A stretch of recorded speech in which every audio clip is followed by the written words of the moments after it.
Have you ever felt like your inner voice, the one that truly knows you, has been drowned out by all the supposed tos in life? Supposed to be the good mom, supposed to keep the peace, supposed to shrink to fit everyone else's expectations. Well, today you get permission to throw all of that out. Hey, I'm Jodi Silverman, life coach, empowerment speaker, and your host here at Beyond Empty Nest.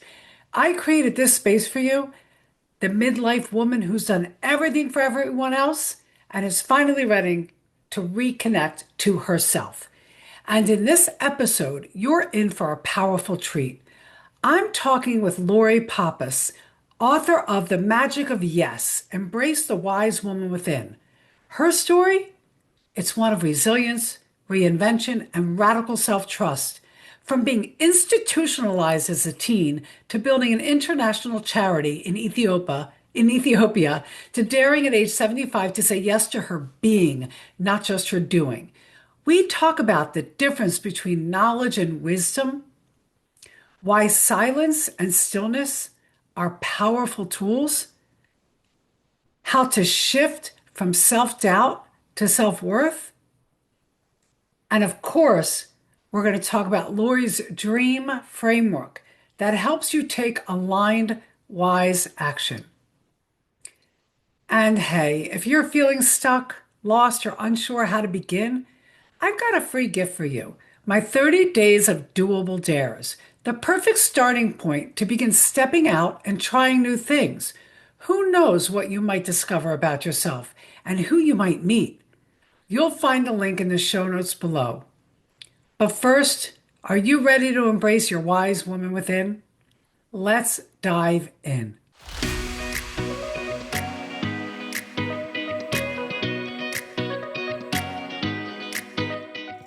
Hello, Lori, and welcome to the show. Hi, Jody. I'm so glad to be here. I know. So it feels like forever since we first spoke, and now we're finally here doing the show. So I'm excited about this. Me too. All right. So we also have a book to talk. We have so much to talk about. We have your book, The Magic of Yes, Embracing the Wise Woman Within. But before we even get into this whole amazing, impactful conversation, share a little bit more about who you are and a little about your story. I know we could probably make a 10-part episode, a series about your story, but go ahead and share. Okay. Well, I guess I would start with something that so many of us have shared, and that is a lot of us have had tough childhoods. You know, that's not new news, unfortunately. And a lot of us had tough mothers. Mm. Well, I particularly had one that was very difficult. She was religiously delusional. Now, she meant well, but her true north was just a bit off, I feel. And she spent my childhood convinced that I was possessed by the devil. Mm. And really because I wasn't real compliant. And and by the time I was 16, she had convinced my dad to commit me to the nut house. Wow. And this was a scary time because this would have been in the late 50s, early 60s. And that was a time of lobotomies and shock treatment and all that kind of thing. And when the girl next to me, in the room next to me, had a shock treatment and then was told she was going to have a lobotomy, and I was starting to feel really fuzzy and disoriented and all that, I realized it was the pills that they were giving me.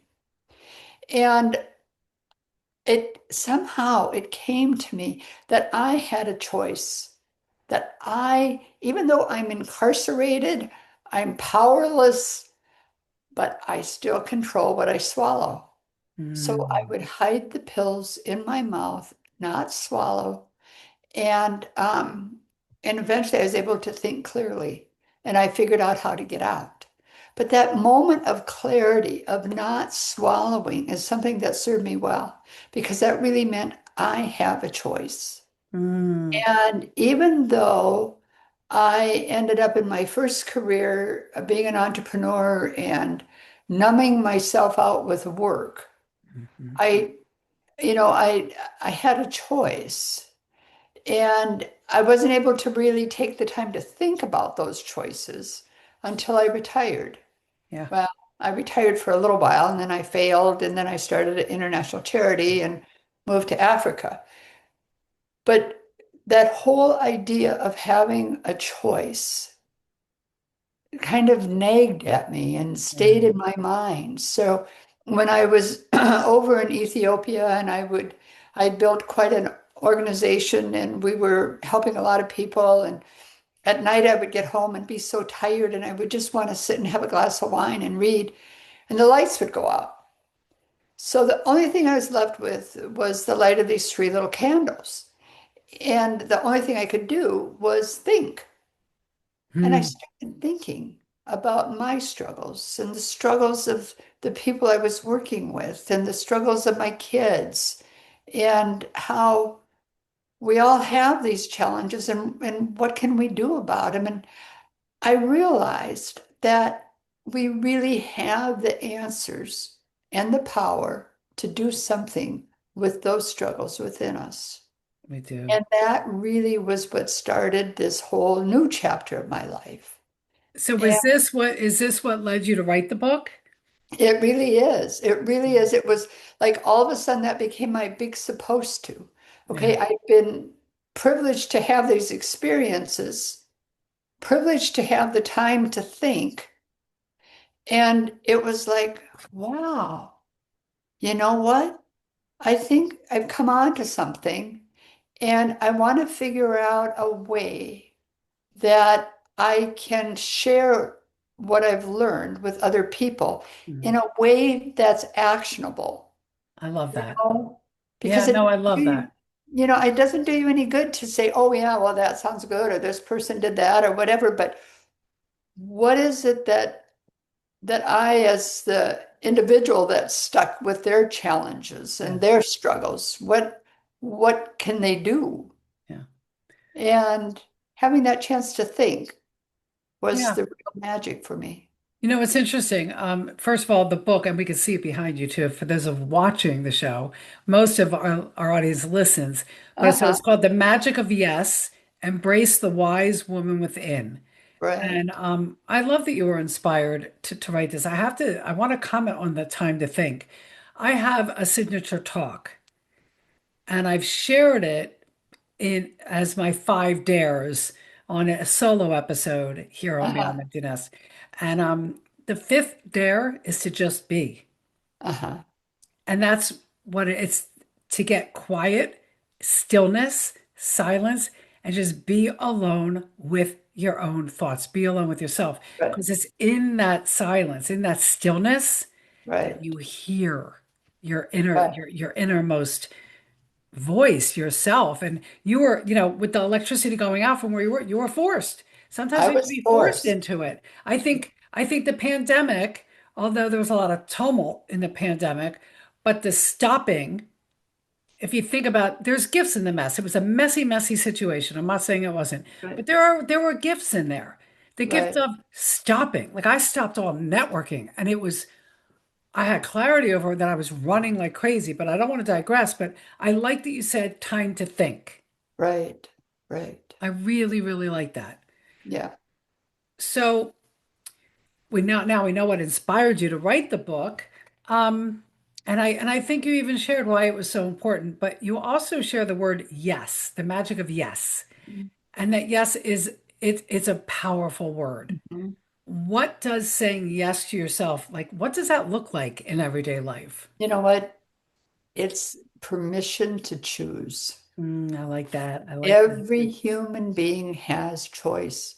Even the most poor, desolate woman in the hardest conditions of the world and And you've I've seen them. seen it, they have choice. And sometimes the choices aren't great, but we all have choice. And so I think that's what saying yes to yourself is really Yeah, about, is that I give myself permission to choose I because like we're that. the ones that keep ourselves from choosing Yeah. at And the that, end of the game. I mean, it truly is us saying, oh no, not me. I can't. I can't. He won't let me. She won't let me. They won't let me. Bullshit. Excuse me. But the Yeah. whole bottom line of it is Yeah. you have the right to choose. No, you're preaching that to the choir. There's the Right. foundation.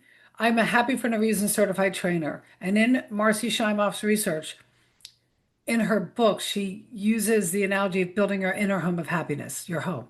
And the Hmm. foundation that your home of happiness is built on Hmm. is understanding and taking ownership of your life, that we are responsible for our own Hmm. life. And part of that responsibility is knowing and believing that you do have a choice. I like how you said, Lori, the choices might not be the best, but you Right. have a choice. You do have a Yeah, choice. I love Yes. that. I love that. All right. Well, we're gonna move into the big topic for that I know that you are very you've experienced Right. feelings of low self-worth. Right. And a lot of women do. A lot of women, especially in this chapter Hmm. of life, struggle with self-doubt, Hmm. feeling invisible, recognizing their own self-worth. Hmm. So what would you say shifted for you once you did own your self-worth? And if you have any advice for the woman who's feeling a low self-worth. What? Okay. So It's a lot. for me, at first, my self-worth was defined by my business, my for-profit business. A lot of people, yeah. And and I was a successful entrepreneur because I sold my money for enough money to retire, which means I was successful, I guess. Mhm. And but what that did was the definition of me went with the sale of the company. I mean, my self-worth was tied up into my company. Yeah. And then we moved across country, and all of a sudden I felt like this little fish in this huge pond, and why would anybody even want to pay attention to me? And so then it became tied into, well, how much money could I raise for this charity, or what could I do to help these people, or what have you? And all of that is good, but it's tied to the doing. Hmm. And then when I was in Ethiopia, and people would say, "Oh my God, Lori, you're doing so much. You're so great." And I would think, well, yeah, I'm doing a lot, but I've got gifts that allow me to do a lot. I mean, I know how to do a lot and I know how to get things done. But that really didn't touch the self-worth Right. until when, once again, I'm sitting in the dark with my three little candles and I realize it's about being. And who am I? And what do I have inside of me that I can share with others? And that really led me into accessing my wisdom and Hmm. then learning how to share that wisdom in a way that others could consume it, that Yeah. it was palatable. It made Yeah. sense. It's something that could be transferred. It's you're sharing something that's really, I think a lot of us fall into, men too, where Mhm. their sense of self-worth is tied directly to something outside of them, their Exactly. career, their for a lot of women, their children. Right. And that's when the empty nest happens, and they're like, "Well, Right. who am I if not a mom?" Like their whole Right. worth. So Right. to get again, I love the getting quiet, and it's like, what do I have to Right. give? But you also just said something about wisdom, Right. wisdom, because and the tagline for your book is "Embrace the wise woman within." Right. Wise, there's wisdom. So you talk about the wisdom of tapping into wisdom, but Right. how is wisdom different from knowledge or experience? I love that question because I know the answer. Uh, this is unscripted. And Okay. really, Yeah, go what ahead. it is that so this is my definition of wisdom.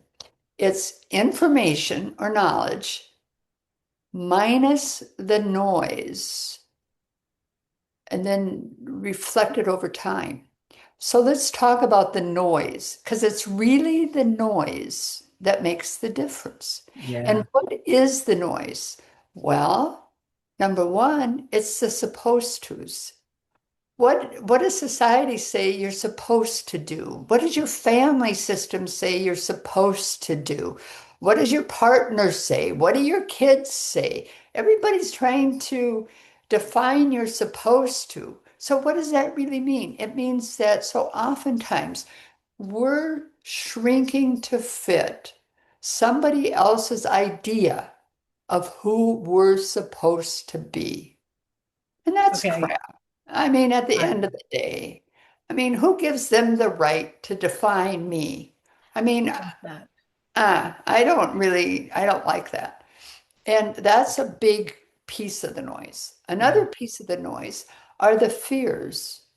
Well, what are we talking about? The fear of being acceptable. Oh, if I don't do this, somebody's not going to like me, or they're not going to invite me, or they're not going to include me, and therefore I'm not worthy. So it's fear, or it's fear that I'm going to fail. If I try this, I might not do it right. I might not look right. I might not sound right. You know, all those fears. And then another piece of the noise are the myths, Oh, yeah. the myth. And that really is tied into the supposed to. If I don't, then. If I do, then. You know, it's all those myths. It Well, is. who gave anybody the right to define my myths? You know, who has the right to define what I'm supposed to believe, Yeah. what I'm supposed to do? You know, Yeah. I'm You not know, buying it.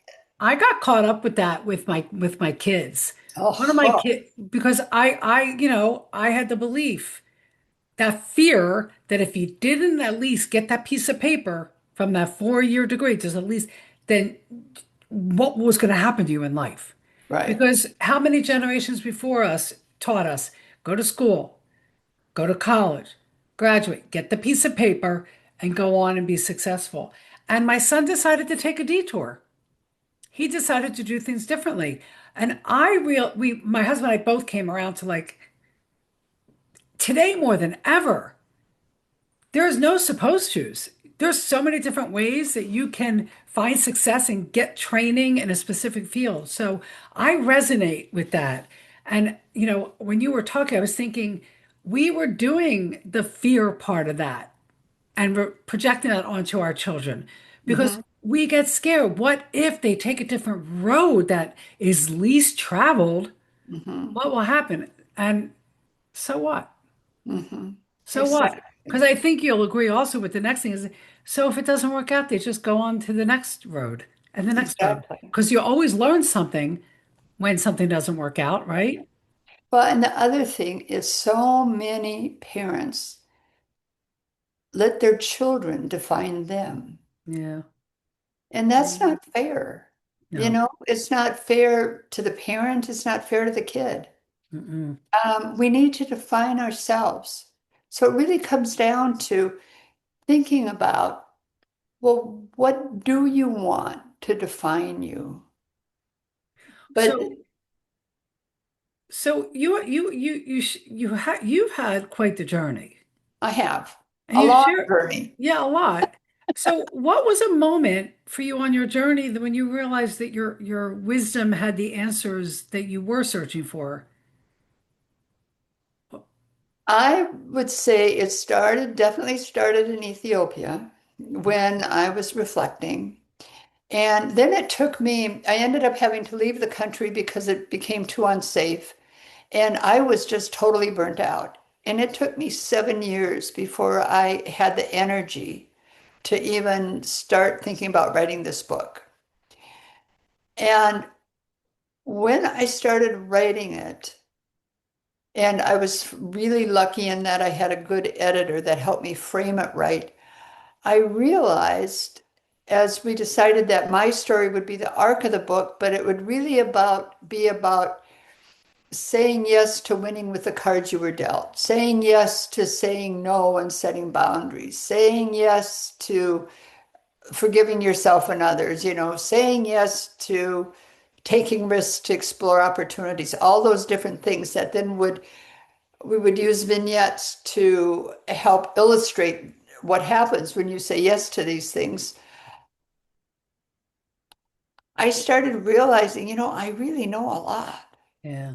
I really do. And then when I decided, okay, I need to share, and I'm going to share from a being standpoint, not from a doing standpoint. Mm. And that scared the heck out of me Yeah. because for 70 years I've been known for doing. Yeah. I get And that. now I'm out there being. And the more I share, the more I meet wonderful people like you Oh, and others that are, that we're really on the same journey. we And we're just are. maybe coming in from a little bit different tributary, but Yeah. we're all on that same journey. And it's just, I get goosebumps sitting here thinking about how thrilling it is, Yeah. because I'm no longer alone. And for so No. much of my journey, I was alone. And now I'm no longer alone. I've got such this wonderful sisterhood. And it's just so amazing. Yeah, no, I get that. I get that. And I get to meet wonderful women like you because of this Oh, show. thank you. Yay. All right, Yeah. so we have to we are definitely going to do a part two of this. We Okay. are, but I don't want to run out of time before we talk about the dream framework. Right. So talk to us about what that is. Everybody loves a good acronym, Lori. Right. Everybody. So this is a dream framework. Right. Okay. So the the book is written, the publisher's signed on, and I still have control of the book. And I have these takeaways at the end of the chapter. And I'm walking my dog. Walking my dog is really the powerful time of my day. And I started thinking about it. And I thought, I've got to put this into an acronym. And DREAM came to me because I started thinking about what was it that I was trying to share. And first of all, I'm trying to share, well, let's name your desire, the D. What is the desire? Now, the desire needs to be something that's about your behavior, Mm. not that, oh, I want Tom to love me. I mean, Right. No. No. that's not valid desire. The desire is, what do I need? What do I need? What is it? And then the R is reflect. Well, what do I know? But let's get rid of the noise. Okay, Mm. we've got, when we think about what we know, let's drop the emotional baggage and let's try to get those supposed tos out of the picture Yeah. and then explore. Well, what else is there that I could learn? What else is out there? And God, there's so much. There is Mhm. so much available. And then A is for acknowledge. There's two sides for that. Number one, acknowledge you're here. You've gotten this far. Good for you. And the other one is, yeah, life can really suck. It really, really can. And you're going to make mistakes and there's challenges and there's hurdles. Yeah, okay. So let's move on. And then M. M is the mantra. And that mantra is, what is it that you need right now to soothe your soul? A saying, a prayer, what have you. And that really, as you go through that, that truly does help you harvest your wisdom Yeah. and put that wisdom into action. And it Oh. works. It really works. It does. I still use it. I use it every day. No, it's a great acronym. It's a great Yeah, acronym to come back to every time. And I really do believe, like throughout this whole conversation, the the overarching action is no action, is get quiet, get still. Like where yeah, I do everything's on a foundation of daring, stepping out of your comfort zone, trying new things. I think everything today we talked about starts with getting quiet, getting still. Because that's when you can really hear your heart's desire. That's when you can, that's the reflecting part. And I think that's so important. I think that's a it big, is. yeah, I love that. I love that. So we're going to wrap this up. We're going to wrap this up for everybody. We're going to have to give them a dare. Right. And so why don't we first, we'll end it with the dare, but looking back, Uh-huh. and I know it's going to be hard to find one, but what's one daring yes that you said in your own life that really changed something in a big, meaningful way? Okay. Well, that dare really happened when I was 75 years old. I'm 76 now. Mm, And at 75, I said, yes, I am going to put myself out there as I am, my being. And that's been the biggest dare of my life. It truly has. And it's been the most satisfying dare because I am having the time of my life. I love being 76 years old. I love what I'm doing. I It's love just that. so invigorating. So you're basically saying like you said yes to being your authentic self. This is who I am, people. This is me, world. Take it or Exactly. leave it. This is me unapologetically. I Exactly. love that. Exactly. I love that. I love that. So for the woman listening right now who feels stuck and unsure where to begin, what's the one piece of wisdom that you want to leave her with and a dare? What I would like to leave her with is I dare you to think about what it is that you want to define success. What do you think? What's really important to you to define success? That's under your control, not how somebody else is going to perceive you. That doesn't count. But what do Within you want to define success for you that you can control, meaning your behavior, your choice. your choice? Yeah, I like that. Get rid of all the what do you do? The supposed tos. Get rid of all the Yeah, supposed tos and the just what's supposed real. tos, the fears, but how do you want Yeah, to, what story do you want to tell yourself or to see when you look in the mirror? What do you want to see? I love that. I love that. That's a great dare. It's great advice and it's a great dare. And I hope our listeners, I hope that one woman listening right now, I all we hope need is one. All all we need is one. all we need is one. When you write a book, when you're a public speaker and you're speaking as well publicly, it really is. It's just one person. It is, Here's something that helps her or him. It's like we've done our job. right? Yeah, it's Right. fulfilling. So, It is. well, Lori, thank you so much. We will link in the show notes below how people can get your book. Again, it's called The Magic of Yes, Embrace the Wise Woman Within. And it's on, and we can get on your website and Amazon, right? So we will link Right. it, Anywhere. grab a copy, and dare to make choices that are all about you. I love this conversation. Thank you so much, Lori. I Oh, my so pleasure. appreciate it. Thank you, Jody. Dare on.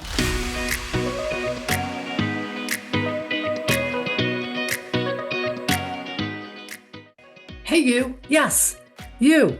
You're still here with me at the end? That says something. It says you're ready for more clarity, more confidence, more connection to you. If Lori's story inspired anything in you today, let it be this. It's never too late to say yes to yourself. Whether you're 45 or 75, you, my friend, can choose again. You, my friend, can write the rules. You can redefine success on your terms, and it all starts with one daring yes. So here's your dare this week.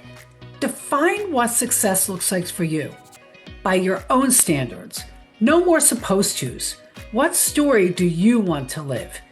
And if you're craving a sisterhood of women who get it, who are also daring into this next chapter, come join us in the Dare On membership community. Click the link in the show notes below. I'm already inside waiting to welcome you. Until next week, Dare On.